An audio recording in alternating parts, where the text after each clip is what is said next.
Selamat datang kembali di pembelajaran operating system. Kita akan melanjutkan proses sinkronisasi di bagian classical problem of synchronization. Sini untuk classical problem dari sinkronisasi ada 3 macam. Yang pertama bounded buffer problem, readers and writers problem, Dunning philosopher problem. Nah, untuk yang pertama bounded buffer problem ini sering juga disebut sebagai producer dan consumer problem yang akan diselesaikan menggunakan semafor.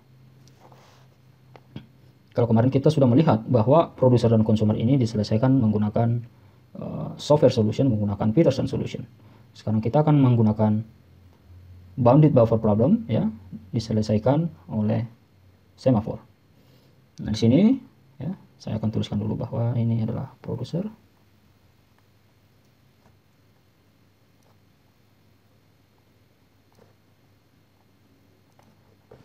Dimana kemarin waktu kita bahas tentang producer dan consumer yang memiliki buffer, ya, atau share buffer yang di-share oleh proses-proses untuk masuk ke critical sectionnya. Misalkan kita memiliki n buffer, ya, yang mana n-nya sama dengan 5, ya, 1, 2, 3, 4, 5. Jadi ada n sama dengan 5. Oke. Nah, setiap buffer ini, ya, akan hanya bisa terdiri dari satu item saja, ya. Jadi tidak akan bisa overflow, ya, atau overwrite atau juga underflow, ya. Jadi tidak akan bisa misalkan lagi kosong, ya, dikonsumsi, tetap dikonsumsi, maka akan terjadi underflow. Jika ini full, produser tetap memproduksi item, maka akan terjadi overflow atau override, ya. Nah, di sini ada proses untuk produser, kemudian proses untuk consumer, di mana produser berfungsi untuk memproduce data, consumer mengkonsum data. Nah, di sini ada 3 semafor yang kita miliki, ya. Jadi ada semafor mutex, merupakan integer variable, ya. Nah, untuk mutex di sini kita akan menggunakan binary semafor, ya, menggunakan binary semafor. Kemudian untuk full dan empty kita akan menggunakan counting semafor. Yang saya katakan di video sebelumnya bahwa binary semafor dan counting semafor akan digunakan secara bersamaan untuk menyelesaikan permasalahan critical section. Nah, ini semafor mutex atau mutual exclusion, ya. Dari namanya saja kita sudah bisa mengetahui mutual exclusion, yang berarti hanya satu proses saja yang bisa masuk critical section dalam satu waktu, ya. Maka nilai variabelnya hanya terdiri dari 0 dan 1 atau menggunakan binary semafor. Nah, kita inisiasi, nilainya adalah 1. Kemudian kita memiliki semafor full. Semafor full fungsinya untuk melihat, ya, buffer ini berapa buffer yang sedang terisi oleh item, ya. Nah, jadi di sini nanti maksimumnya adalah 5, karena yang kita miliki adalah 5, maka semafor full maksimumnya adalah 5, ya. Kemudian yang ketiga adalah semafor empty. Semafor empty ini berfungsi untuk melihat berapa jumlah buffer yang empty di dalam share buffer ini, ya. Nah, inisiasinya untuk semafor full adalah 0. Kemudian untuk empty nilainya adalah n. N yang kita miliki adalah 5. Maka inisiasinya 5, ya. Berarti di sini dikatakan bahwa nilai semafor yang ada di dalam buffer ini 5 untuk empty, artinya semua dalam keadaan kosong, ya. Nah, yang full berarti 0, artinya belum ada buffer yang terisi, ya. Kemudian semafor mutex untuk melindungi critical section dari akses dari proses lain. Nah, di sini kita melihat proses dari producer, ya, struktur proses dari producer, ya, do, kemudian produce an item in next produce. Kemarin kita sudah lihat bahwa next produce merupakan variabel juga yang dimiliki oleh producer dan consumer, di mana akan menempatkan item ke share buffer kita. Nah, kita akan melihat di sini perpaduan antara binary semafor dan juga counting semafor. Nah, di sini yang pertama wait operation, ya, empty, wait operation empty. Nah, akan dilihat, kita mengetahui bahwa operation wait fungsinya untuk melakukan decrement, ya, melakukan decrement. Nah, pertama harus dilihat dulu apakah buffer sedang full atau tidak. Kita memiliki mutex 1 ya, kemudian kita memiliki full semafor 0, kemudian empty semafor 5 ya. Pertama, wait empty, melihat apakah ada slot yang empty atau tidak ya. Jika tidak ada slot yang empty, maka proses tersebut harus menunggu di dalam atau waiting ya.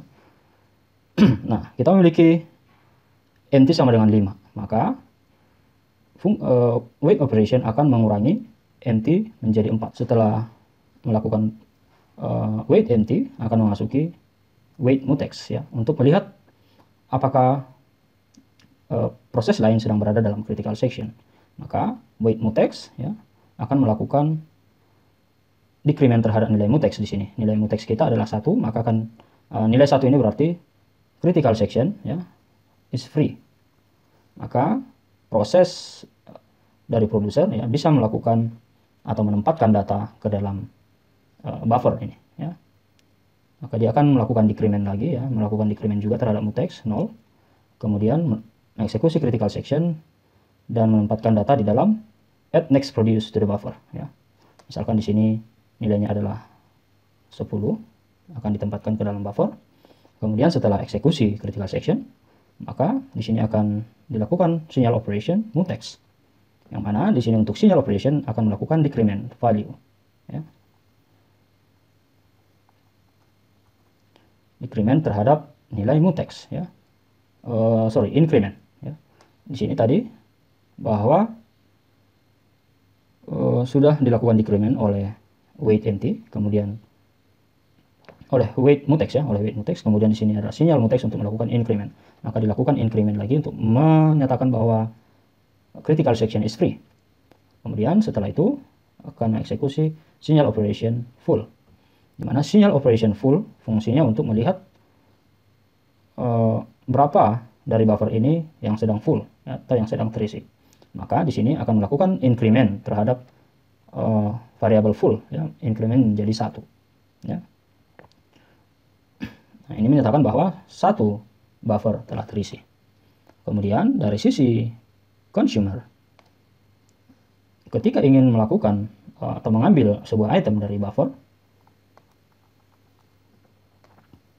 maka dia akan melakukan eksekusi terhadap wait operation full ya. Akan dilihat dulu apakah semua buffer ini sedang full atau tidak, atau sedang kosong atau tidak.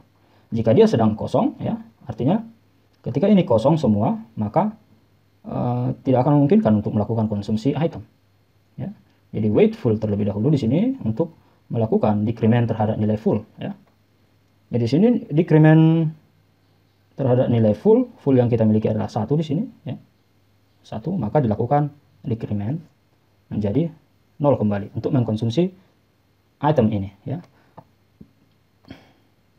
Jadi setiap mengkonsumsi data akan didecrement jumlah buffer yang ada dalam ya. Maka ini fullnya tadi dari 1 ya berubah menjadi 0.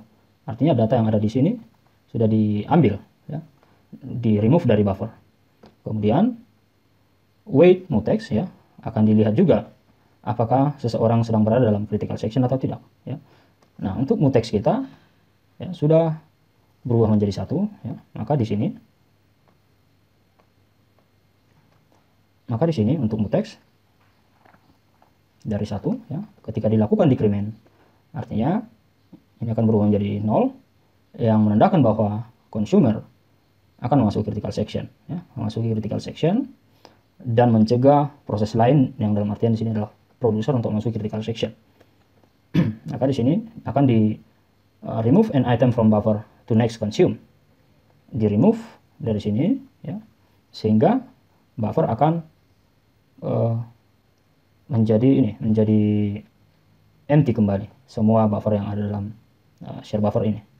Kemudian setelah selesai melakukan atau mengeksekusi critical section, maka sinyal operation di sini sinyal mutex, nah, dilakukan increment lagi terhadap mutex menjadi 1 ya, agar producer mengetahui bahwa critical section is free.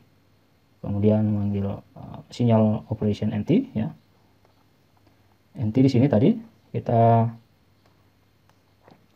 yang terakhir ya 4.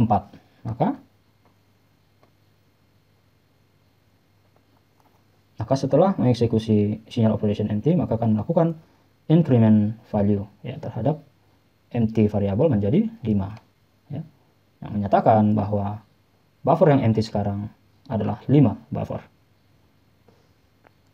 Nah, jadi seperti itu untuk bounded buffer problem atau producer consumer problem di dalam yang diselesaikan menggunakan semaphore. Artinya di sini tidak menunggu buffer harus full terlebih dahulu semua ya, sehingga consumer bisa mengkonsumsi data. Tapi ketika producer melakukan produce data, kemudian consumer bisa saja langsung mengeksekusi data atau mengambil data tersebut.